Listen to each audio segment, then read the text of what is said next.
प्रिय छात्रों, जैसा कि आप लोगों को पता होगा कि अक्टूबर में आपका पीईटी का एग्ज़ाम्स होने जा रहे हैं और उसी पीईटी के एग्ज़ाम्स का मैं आप लोगों के सामने प्रैक्टिस सेट के रूप में कुछ क्वेश्चन लेकर के आया हूं और इस क्वेश्चंस को आप प्रैक्टिस के रूप में करिए। हो सकता है कि इसमें से कुछ क्वेश्चन आपको आपकी परीक्षाओं में प्राप्त हो जाए। इसके साथ साथ ये क्वेश्चन आपका जो 2018 वीडियो का पेपर जो कैंसिल हुआ उसके लिए भी आपका ये क्वेश्चन पेपर या प्रैक्टिस सेट जो है लाभदायक सिद्ध होगा। जैसा कि आप लोगों को पता होगा कि पीईटी के एग्ज़ाम्स में 50 क्वेश्चन जनरल नॉलेज के रहेंगे और उसी को बेस बनाते हुए मैंने पीईटी का प्रैक्टिस सेट तैयार किया है और उसी प्रैक्टिस सेट को आप लोगों के सामने सॉल्व कराऊंगा। पहले आप अपने से सॉल्व करिएगा, उसके बाद से फिर इसका आंसर मिलाइएगा, तब आप लोग को पता चलेगा कि हमको अभी कितना तैयारी करना है और कितने की ज़रूरत है। क्वेश्चन नंबर 1 और क्वेश्चन नंबर 1 ये है कि दक्षिण भारत के किस राजा ने वर्ष 1741 ईस्वी में कोलोचेल की लड़ाई में डच ईस्ट इंडिया कंपनी को परास्त किया? तो इसका आंसर हो जाएगा आपका मार्तंड वर्मा। और ये जो मार्तंड वर्मा थे ये दक्षिण भारत के शासक हुआ करते थे और इनके द्वारा कालचोल की लड़ाई में इन्होंने डच ईस्ट इंडिया कंपनी को परास्त किया। और जैसा कि डच हैं तो डच जो है ये कहाँ के निवासी हुआ करते थे? तो इस पे एक क्वेश्चन और बन सकता है। तो डच जो है हॉलैंड अथवा नीदरलैंड के निवासी थे। तो इसका आंसर आपका क्या हो जाएगा? मार्तंड वर्मा ने डच ईस्ट इंडिया कंपनी को परास्त किया था।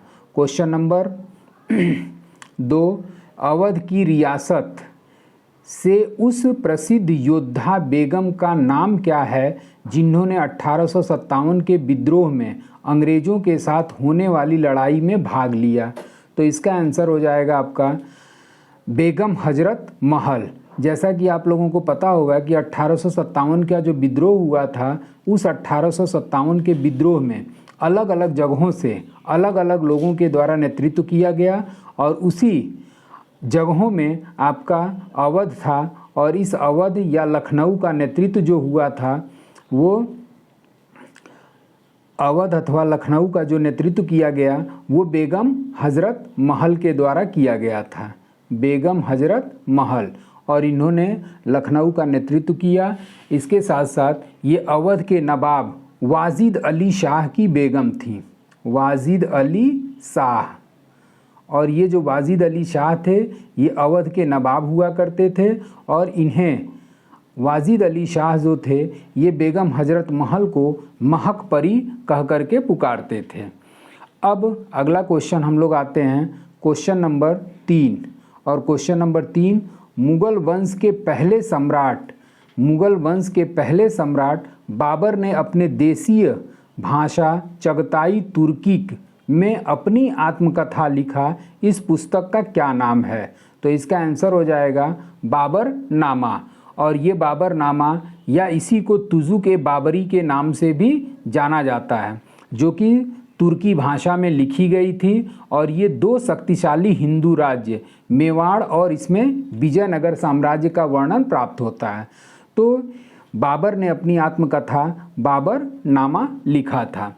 इसके साथ साथ इसी बाबर नामा में आपका 1526 का पानीपत के प्रथम युद्ध का भी वर्णन प्राप्त होता है और इसी युद्ध के पश्चात दिल्ली सल्तनत का अंत हुआ और भारत में मुगल वंश की स्थापना हुई थी।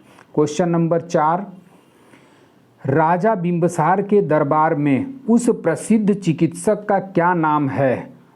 राजा बिंबिसार के दरबार में उस प्रसिद्ध चिकित्सक का क्या नाम है जो भगवान बुद्ध का निजी चिकित्सक हुआ करता था? तो इसका आंसर हो जाएगा जीवक।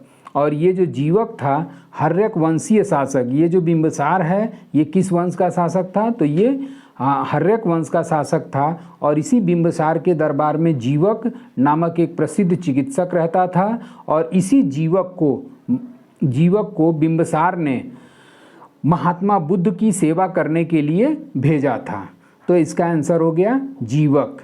अब आते हैं क्वेश्चन नंबर 5 पे और क्वेश्चन नंबर 5 है कि अंग्रेज़ों के खिलाफ भारतीय सैनिकों द्वारा पहला बड़े पैमाने पर विद्रोह बेल्लौर विद्रोह किस वर्ष हुआ था? Question number 5। तो ये आपका है आंसर हो जाएगा 1806। और 10 जुलाई 1806 को 10 जुलाई 1806 को मद्रास राज्य के बेल्लौर, ये जो बेल्लौर है ये कहाँ स्थित है? तो मद्रास। और मद्रास राज्य के बेल्लौर में ईस्ट इंडिया कंपनी के खिलाफ सिपाहियों ने 1806 ईस्वी में विद्रोह किया था। तो आंसर क्या हो गया? 1806। Question number 6। निम्नलिखित में किस नेता को नेताजी के नाम से जाना जाता है? तो इसका आंसर हो जाएगा सुभाष चंद्र बोस। और इसी सुभाष चंद्र बोस को नेताजी के नाम से जाना जाता है। अब आते हैं क्वेश्चन नंबर 7 पे। क्वेश्चन नंबर 7 कि निम्न में कौन एक भारतीय राष्ट्रीय आंदोलन में क्रांतिकारी नेता नहीं थे? तो इसका आंसर हो जाएगा आपका डी, गोपाल कृष्ण गोखले।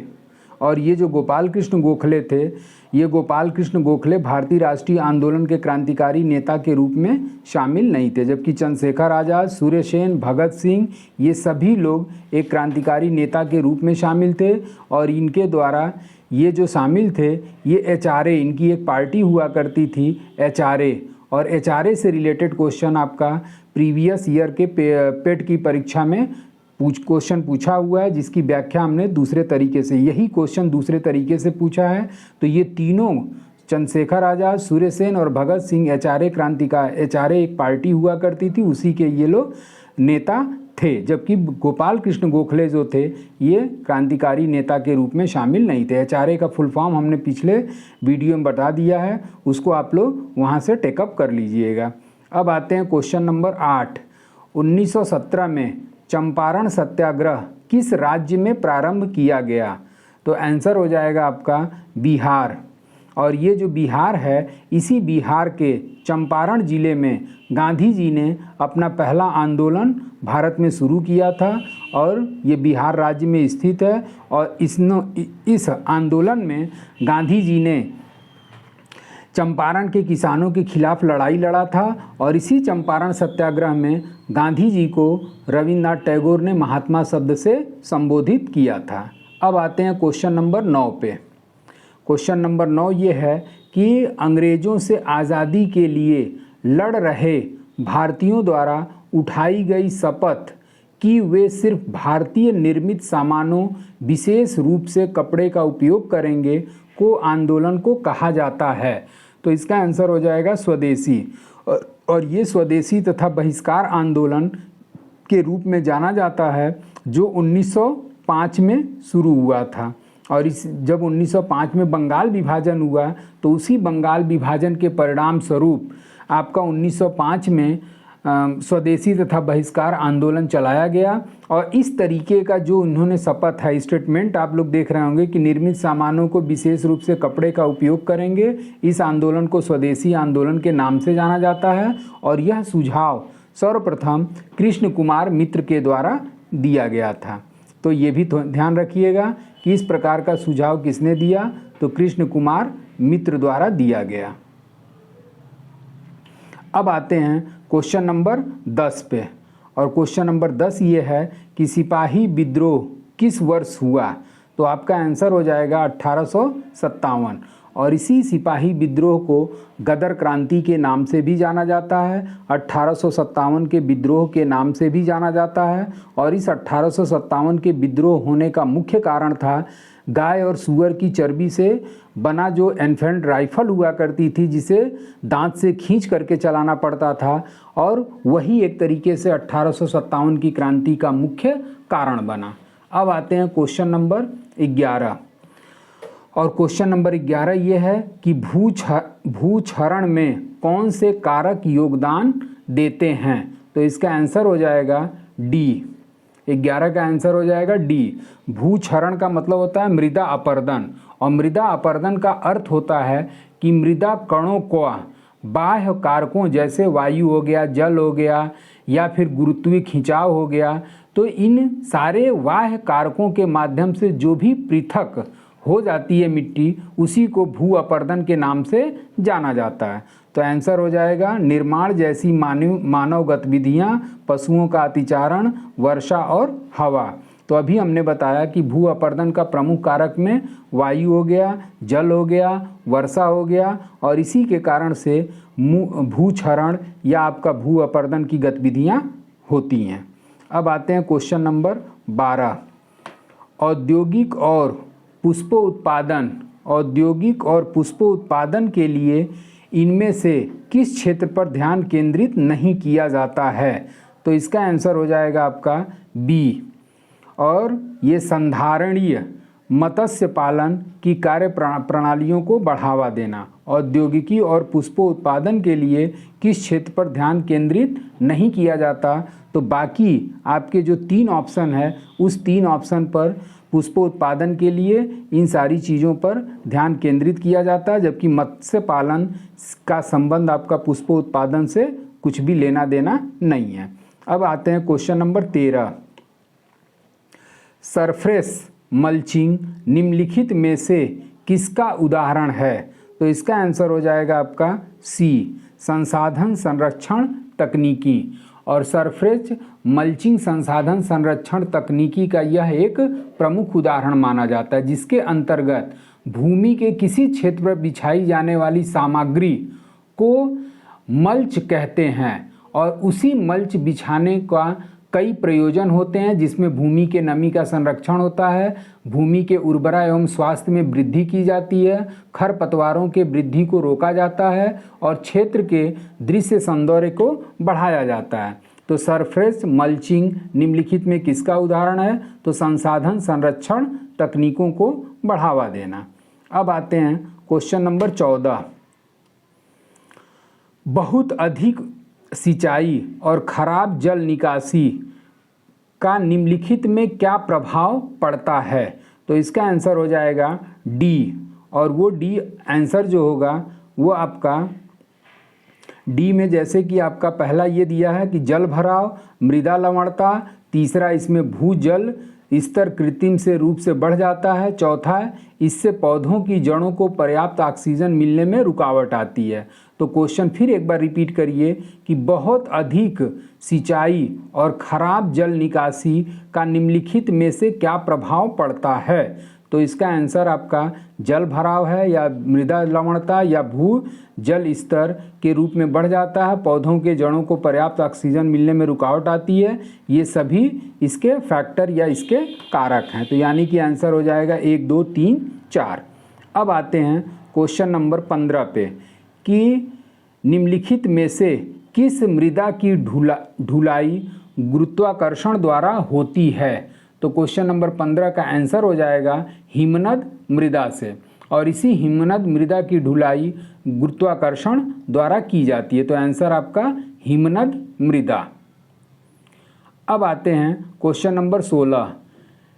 1959 में पंचायती राज स्थापित करने वाला प्रथम राज्य कौन सा था? तो इसका आंसर हो जाएगा आपका राजस्थान। और इसी राजस्थान का नागौर जिला, ये भी थोड़ा सा आप लोग ध्यान दीजिएगा, कभी कभी ज़िले का नाम पूछ देता है। तो इसी राजस्थान के नागौर ज़िले में आपका 2 अक्टूबर 1959 को राजस्थान के नागौर ज़िले में सर्वप्रथम पंचायती राज प्रणाली लागू की गई। हालांकि इसके पहले राजस्थान के पहले आंध्र प्रदेश जो था उसने अपने स्टेट में पहली बार प्रायोगिक पंचायती राज प्रणाली लागू किया। वो प्रयोग के तौर पर लागू किया, लेकिन स्थायी तौर पर लागू करने वाला राज्य था आपका राजस्थान का नागौर जिला, जिसने 2 अक्टूबर 1959 को पंचायती राज स्थापित करने वाला प्रथम राज्य बना। और उसके बाद जो दूसरा राज्य बना था, अगर दूसरा पूछ देगा तो उस कंडीशन में आप आंसर देंगे आंध्र प्रदेश। अब आते हैं क्वेश्चन नंबर 17। 17 में ये है कि प्रस्तावना में न्याय, सामाजिक, आर्थिक और राजनीतिक का आदर्श वाक्य किसमें से लिया गया है?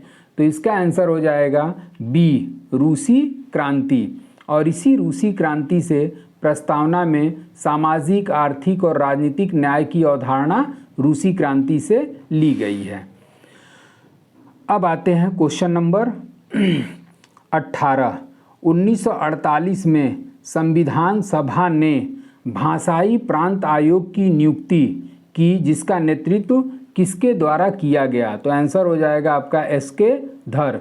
और इसी भाषाई प्रांत आयोग की नियुक्ति का आधार जो था वो एस.के. धर कमेटी। जब भारत आज़ाद हुआ तो राज्यों के पुनर्गठन की बात की गई, और जब राज्यों की पुनर्गठन की बात की गई तो सबसे पहले आपका एपी आंध्र प्रदेश के लोगों ने ये बात उठाया कि राज्यों का जब भी पुनर्गठन हो ये भाषा के आधार पर किया जाना चाहिए। जबकि एस.के. धर कमेटी ने अपनी रिपोर्ट दिया। ये इलाहाबाद हाई कोर्ट के रिटायर्ड जज हुआ करते थे और इस कमेटी में 2 अन्य सदस्य भी शामिल थे, और इस कमेटी ने यह रिपोर्ट दिया कि राज्यों का पुनर्गठन भाषा के आधार पर न होकर के भौगोलिक, राजनीतिक, सांस्कृतिक क्षेत्रफल के आधार पर किया जाना चाहिए। इस प्रांत आयोग का अन्य 2 और समितियों का भी गठन किया गया है, और इसके संबंध में मेरा पॉलिटी का वीडियो अखंड भारत के नाम से ऑलरेडी पड़ा हुआ है। अगर वहां आप जाएंगे तो उसमें आपका ये भाषा प्रांत आयोग टोटल आपका क्लियर हो जाएगा कि और अन्य कौन कौन सी कमिटियों का गठन किया गया। अब आते हैं क्वेश्चन नंबर 19 में ये है कि वस्तु एवं सेवा कर जीएसटी को कितने घटकों में विभाजित किया गया है? तो आंसर हो जाएगा आपका 4। हालांकि 4 न होकर के ये 5 घटकों में विभाजित किया गया है। अब चूंकि ऑप्शन में 4 ही है तो आंसर क्या मारेंगे? 4। और ये जीएसटी जो है किस प्रकार का कर माना जाता है? तो किस प्रकार के कर में आपका ये 2 प्रकार के कर हुआ करते हैं, और 2 प्रकार के कर में आपका हो गया प्रत्यक्ष कर और अप्रत्यक्ष कर। तो ये जीएसटी जो है एक अप्रत्यक्ष कर के रूप में शामिल किया गया है, और इसके घटकों में कितने भागों में इसे विभाजित किया गया? तो 4 भागों में, और 4 भाग में इसका 0% पहला, उसके बाद से 5%, उसके बाद से तीसरा कौन सा है? तो तीसरा है आपका 12%, चौथा आपका 18% और 5वां है आपका 28%। इन अलग अलग स्लैब में जीएसटी का निर्धारण किया गया। तो 5 घटक हो जा रहा है, 1 2 3 4 5। चूंकि अब 5 ऑप्शन में नहीं है तो हम 4 पर ही आंसर क्लिक करेंगे। अब आते हैं अगला क्वेश्चन नंबर 20। जन्म और मृत्यु के पंजीकरण का अधिनियम किस वर्ष लागू किया गया? तो इसका आंसर हो जाएगा 1969। और भारत सरकार के द्वारा जन्म और मृत्यु रजिस्ट्रेशन अधिनियम 1969 में नियमित रूप से लागू किया गया, और इसी के तहत आपका जन्म और मृत्युकरण पंजीकरण की मान्यता प्रदान की जाती है। अब आते हैं क्वेश्चन नंबर 21। और क्वेश्चन नंबर 21 में ये है कि संविधान फिल इन द ब्लैंक्स संशोधन के जरिए भारत में आर्थिक आरक्षण पारित किया गया। क्वेश्चन नंबर 21, और ये 21 का आंसर हो जाएगा आपका 103। और इसी 103वां संविधान संशोधन के अंतर्गत आर्थिक आरक्षण को पारित किया गया, और इसी आर्थिक आरक्षण को आप EWS के नाम से जानते होंगे, इकोनॉमिकली वीकर सेक्शन। और ये संविधान का 103वां संशोधन के तहत EWS वाली प्रक्रिया लाई गई। अब आते हैं क्वेश्चन नंबर 22। और क्वेश्चन नंबर 22 में ये है कि किस वर्ष में संविधान का संशोधन सर्वप्रथम किया गया?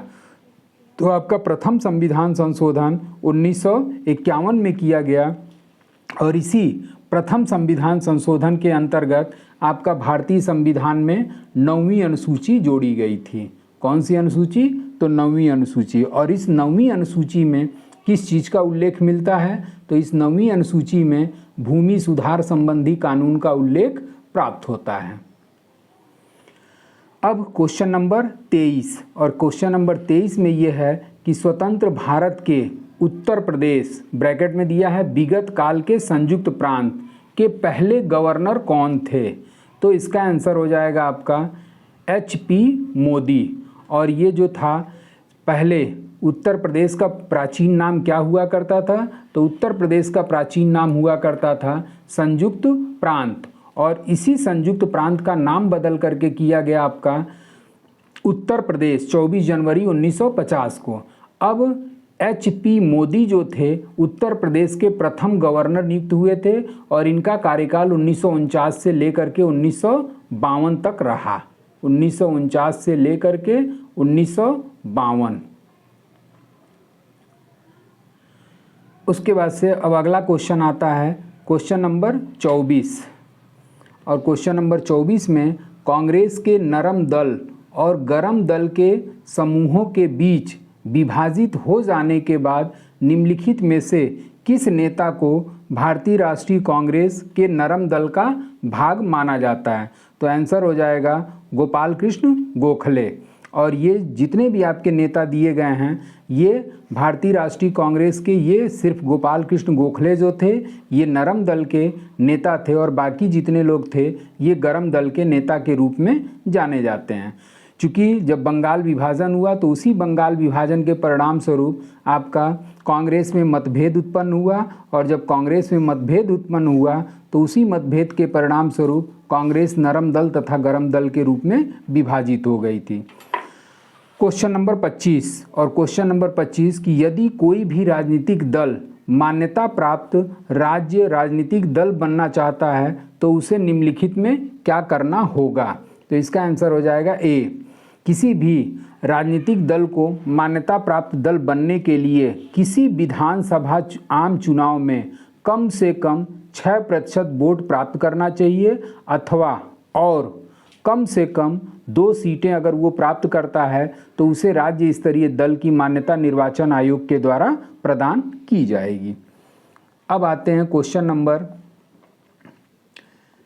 26 कि किस जाति में बाह्य निषेचन होता है? तो आंसर हो जाएगा आपका डी। और मेढक जो है सी। आंसर हो जाएगा आपका मेढक। और ये मेढक जो है मेढक में बाह्य निषेचन की क्रिया होती है। अब आते हैं क्वेश्चन नंबर 27। मानव में आवाज़ द्वारा उत्पादित होती है। तो मतलब मानव में जो भी आवाज़ उत्पादित होती है वो कहाँ से उत्पादित होती है? तो ये लैरिक्स से स्थापित होती है और लैरिक्स को हिंदी में किस नाम से जाना जाता है? तो कंठ के नाम से जाना जाता है। तो मानव में आवाज़ जो है वो कंठ से उत्पादित होती है। अब क्वेश्चन नंबर 28। घुन और केचुए जैसे अन्य जीवों के अपशिष्टों या मृत शरीर को खाने वाले जीवों को क्या कहा जाता है? क्या कहा जाता है? Question number 28। घुन और केचुए जैसे अन्य जीवों को अपशिष्टी या मृत शरीर खाने वाले जीवों को क्या कहा जाता है? तो इसका आंसर हो जाएगा आपका अपघटक। अपघटक। क्वेश्चन नंबर 29 और क्वेश्चन नंबर 29 ये है कि निम्नलिखित में किस संघ फाइलम द्वारा लागू होती है? तो इसका आंसर हो जाएगा आपका 29 और 29 का आंसर हो जाएगा आपका बी और प्लेटीहेल्मिन्थीज। तो इसका आंसर कि निम्नलिखित विशेषताएं किस पर लागू होती हैं? तो आंसर हो गया आपका प्लेटीहेल्मिन्थीज। अब आते हैं क्वेश्चन नंबर 30 पे। जब किसी वस्तु पर ऊष्मा पड़ती है, जब किसी वस्तु पर ऊष्मा पड़ती है तो उसके बाद से फिर क्या इसका रिएक्शन एक्शन होता है? तो इसका आंसर हो जाएगा डी। और डी में ये है कि ऊष्मा अवशोषित, परिवर्तित, प्रसारित हो सकती है। तो जब किसी वस्तु पर ऊष्मा पड़ती है तो उस ऊष्मा पड़ने के पश्चात वह अवशोषित, परिवर्तित और प्रसारित हो सकती है। क्वेश्चन नंबर 31 और 31 में गलत मिलान की पहचान करें। और ये एक तरीके से गलत मिलान की पहचान में ये आपका थिंग्स दिया गया है, कौन कौन सी चीज़ें और उसका आविष्कारकर्ता का नाम दिया गया है। तो इसका आंसर जैसे फाउंटेन पेन के आविष्कारक थे वाटरमैन, ये सही है। उसके बाद से आपका अमीटर, अमीटर का जो आविष्कारकर्ता का नाम दिया गया है वो है जॉनसन, जबकि ये जॉनसन न हो करके ये आपके फ्रेडरिक ड्रेक्सलर हैं, फ्रेडरिक ड्रेक्सलर।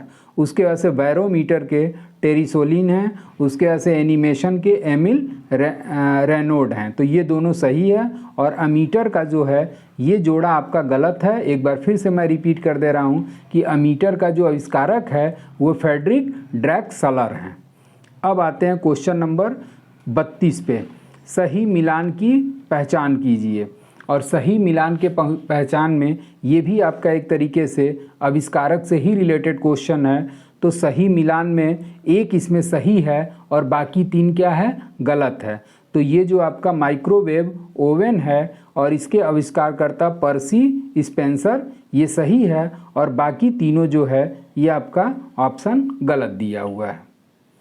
अब आते हैं क्वेश्चन नंबर 33। कौन सा बैंक और उसका टैग लाइन के बीच असंगत मिलान है? तो आपका असंगत मिलान मतलब बाकी ये सभी बैंकों का टैग लाइन जो है वो सही सही कुछ का दिया है और एक का केवल गलत दिया है। तो भारतीय स्टेट बैंक का जो टैग लाइन होता है, a banker to every Indian, ये एक तरीके से सही है। उसके ऐसे पंजाब नेशनल बैंक बढ़ती का नाम जिंदगी, जबकि पंजाब नेशनल बैंक का ये टैग लाइन बढ़ती का नाम जिंदगी ना हो करके the name you can bank upon. तो इसको आप लोग बल्कि लिख लीजिए, हो सकता है कि आपकी परीक्षा में डायरेक्ट यही पूछ दे कि पंजाब नेशनल बैंक का टैग लाइन क्या है। तो पंजाब नेशनल बैंक का टैग लाइन हो जाएगा the name you can bank option, the name can bank upon. ठीक, तो ये आप लोग नोट कर लीजिएगा। जबकि कोटक महिंद्रा का tag line let's make money simple, ये भी सही है। देना बैंक का है ट्रस्टेड फैमिली बैंक। तो आपका ये 3 सही है, जबकि पीएनबी का हमने टैग लाइन आपको बता दिया और आप लोग नोट कर चुके होंगे। अब आते हैं क्वेश्चन नंबर 34। अभिज्ञान शकुंतलम किताब का लेखक कौन है? तो इसका आंसर हो जाएगा कालिदास। और ये कालिदास के द्वारा अभिज्ञान शकुंतलम नामक पुस्तक लिखी गई। इसके अलावा कालिदास की जो महत्वपूर्ण पुस्तकें हैं वो आपका मेघदूत हो जाएगा, ऋतु संहार, मालविकाग्निमित्रम, विक्रमो वर्षीय, ये इनकी मुख्य किताबें हैं। ऋतु संहार जो है ये एक तरीके से भारत की पहली उपन्यास के रूप में जाना जाता है।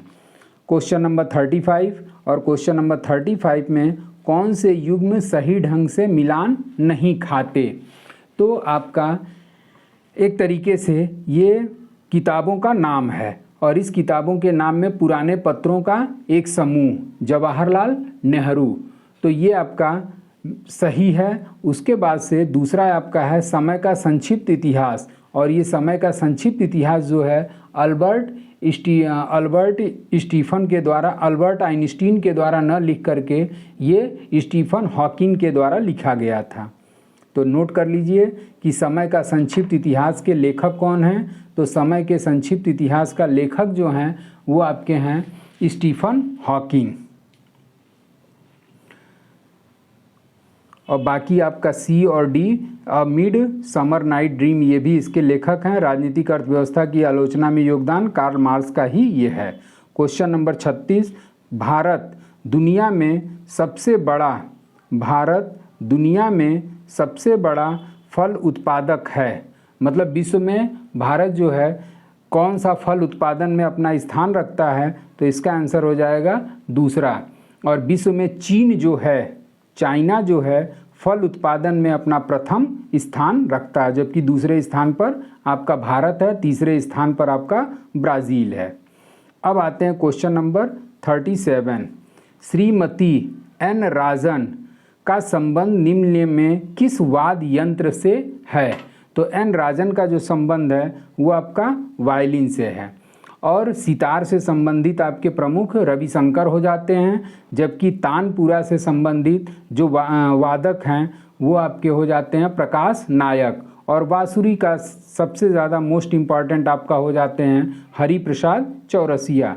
तो श्रीमती एन राजन का संबंध वायलिन नामक वाद्य यंत्र से है। Question number 38। रामचरितमानस का कौन सा कांड सबसे छोटा है? तो रामचरितमानस जो है वो कुल कितने कांडों में बटा हुआ है? तो 7 कांड में बटा हुआ है, जिसमें सबसे छोटा कांड जो है वो आपका किष्किंधा कांड भी है। उसके बाद से क्वेश्चन नंबर 39। 2011 की जनगणना के अनुसार उत्तर प्रदेश के किस जिले की जनसंख्या सर्वाधिक थी? तो इसका आंसर हो जाएगा ए। और इलाहाबाद की जनसंख्या बाकी अन्य जिलों की अपेक्षा सबसे अधिक है। या 2011 की जनगणना के अनुसार उत्तर प्रदेश का सर्वाधिक जनसंख्या वाला जिला इलाहाबाद है। अब आते हैं क्वेश्चन नंबर 40। और क्वेश्चन नंबर 40 में ये है कि पोर्ट ब्लेयर की राजधानी है। पोर्ट ब्लेयर जो है वो कहाँ की राजधानी है? तो पोर्ट ब्लेयर जो है आपका क्वेश्चन नंबर 40, इसका आंसर हो जाएगा अंडमान निकोबार द्वीप समूह। और इसी अंडमान निकोबार द्वीप समूह की राजधानी कहाँ पर है? तो पोर्ट ब्लेयर है। अब आते हैं क्वेश्चन नंबर 41। विश्व जूनियर एथलेटिक्स में स्वर्ण जीतने वाली पहली भारतीय महिला कौन है?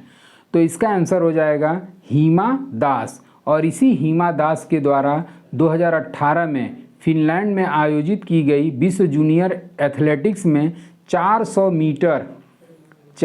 मीटर की दौड़ स्पर्धा में हिमा दास ने स्वर्ण पदक जीता, जो ऐसा करने वाली भारत की प्रथम महिला हैं।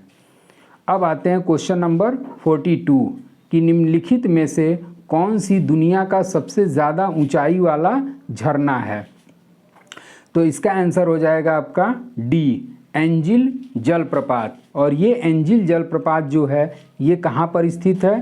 तो ये आपका वेनेजुएला में है, वेनेजुएला।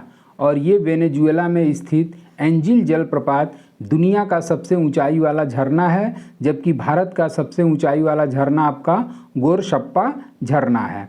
क्वेश्चन नंबर आपका आता है 43। और 43 में ये है कि हंटर आयोग ने किसके विकास पर अधिक बल दिया?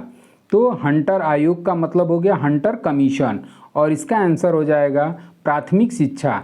ये क्वेश्चन थोड़ा सा लड़कों को एक तरीके से मिसगाइड कर देता है, क्योंकि ज़्यादातर लड़के ये सोचते हैं कि हंटर आयोग का संबंध जो है जलियांवाला बाग हत्याकांड की जांच से है, जबकि हंटर कमेटी और हंटर आयोग ये दोनों अलग अलग है। हंटर कमीशन का जो गठन किया गया था वो प्राथमिक शिक्षा के विकास के लिए किया गया था, और हंटर कमेटी का जो गठन किया गया था वो जलियांवाला बाग हत्याकांड के लिए किया गया था। Question number 44। अंतर्राष्ट्रीय न्यायालय कहाँ स्थित है? तो आंसर हो जाएगा आपका द हेग। और अंतर्राष्ट्रीय न्यायालय जो है द हेग नीदरलैंड में स्थित है। और ये अंतर्राष्ट्रीय न्यायालय दो देशों के मध्य उत्पन्न होने वाले विवादों का निर्णय प्रदान करता है। और ये अंतर्राष्ट्रीय न्यायालय 15 न्यायाधीशों से मिलकर गठित होता है। अगला क्वेश्चन 45। और 45 में ये है कि उत्तर प्रदेश दिवस निम्नलिखित में किस तारीख को मनाया जाता है? तो आंसर हो जाएगा आपका 24 जनवरी। और ये 24 जनवरी 1950 को ही उत्तर प्रदेश का नाम बदल करके संयुक्त प्रांत का नाम बदल करके उत्तर प्रदेश कर दिया गया। इसी वजह से प्रत्येक वर्ष 24 जनवरी को उत्तर प्रदेश दिवस मनाया जाता है। अब आते हैं क्वेश्चन नंबर 46 कि भारत में राष्ट्रीय उपभोक्ता दिवस कब मनाया जाता है? तो इसका आंसर हो जाएगा आपका 24 दिसंबर।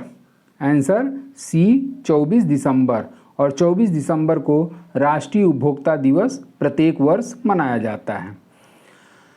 अब आते हैं क्वेश्चन नंबर 47 पे। 47 में ये है कि कुशीनगर बौद्ध लोगों का एक लोकप्रिय पर्यटन स्थल है जो कहाँ स्थित है? तो 47 का आंसर हो जाएगा आपका डी। और 47 का आंसर डी आपका रामभर स्पूत। आंसर क्या हो गया? रामभर स्पूत। अब आते हैं क्वेश्चन नंबर 49 पे। और 48 कि निम्नलिखित में किस संस्थान को प्रथम IIT भारतीय प्रौद्योगिकी संस्थान के रूप में स्थापित किया गया था? तो इसका आंसर हो जाएगा आपका सी, IIT खड़गपुर को प्रथम स्थान प्रदान किया गया। अब आते हैं क्वेश्चन नंबर 49 पे। ओडिशा के उस 70 वर्षीय महिला का क्या नाम है जिसने जीवन भर सैकड़ों प्रकार के धन बीजों के संरक्षण के कार्य के लिए पद्म श्री पुरस्कार से सम्मानित किया गया? क्वेश्चन नंबर 49, और 49 का आंसर हो जाएगा आपका कमला पुजारी। और इसी कमला पुजारी के द्वारा आपका ओडिशा के कोरापुट ज़िले में ये आदिवासी बहुल गांव की निवासी कमला पुजारी हैं और 70 वर्ष की उम्र में इन्हें पद्म श्री से सम्मानित किया गया। और ये एक तरीके से पूरे जीवन भर सैकड़ों प्रकार के धान के बीजों के संरक्षण के लिए कार्य किया, जिसकी वजह से इन्हें सम्मानित किया गया। अब आते हैं क्वेश्चन नंबर 50, और क्वेश्चन नंबर 50 ये है कि निम्नलिखित पुरस्कारों में से कौन सा पुरस्कार नॉर्वे के राजा द्वारा प्रस्तुत किया जाता है। तो इसका आंसर हो जाएगा एबल प्राइज।